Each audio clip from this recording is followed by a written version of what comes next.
Are you dairy-free like me and people around you keep talking about their amazing cheesecakes that they just made? Or maybe you're gluten-free like me and people keep eating donuts in front of you. Well, don't despair, there are yummy treats for that sweet tooth of yours. I've had to find them out because I don't want to live deprived, and I know you don't either. I hope you like avocados. They've gotten a lot of love recently, and for good reason. You can do so much with them.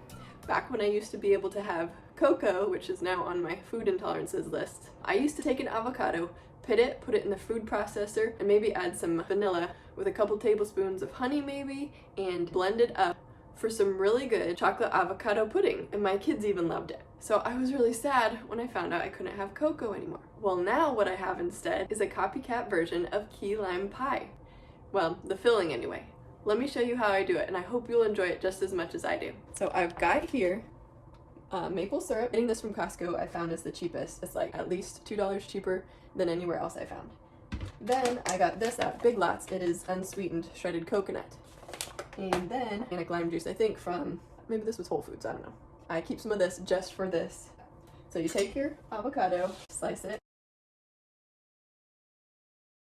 So this doesn't really taste much like anything. It kind of blends in well with whatever you want to make it into.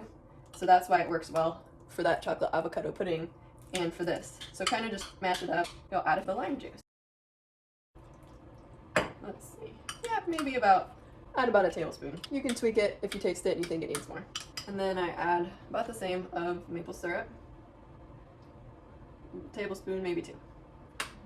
Now, that is quite a bit of fructose. I try to avoid processed sugars, so I really don't want to go over 3 tablespoons of maple syrup a day or I'm going to feel achy. Like I said, I don't want to live deprived.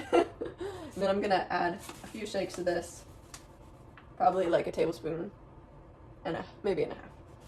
But doesn't look real pretty, but man, does it taste good. So that is my quick key lime pie filling fix, and trust me, it's good. Oh man, it's good. Well, I hope you enjoyed this quick video about what I snack on when I have multiple food intolerances. If you're in the same boat, I hope you can continue to find lots of swaps that would really satisfy your sweet tooth so you're not living deprived. If you enjoyed this video, be sure to give it a thumbs up. Click subscribe if you haven't already, that helps me out so much, and make sure to hit the notification bell if you want to know when the next video is up. I never know what kind of mess I'm going to make, but I'd love for you to come along. See you next time. Bye.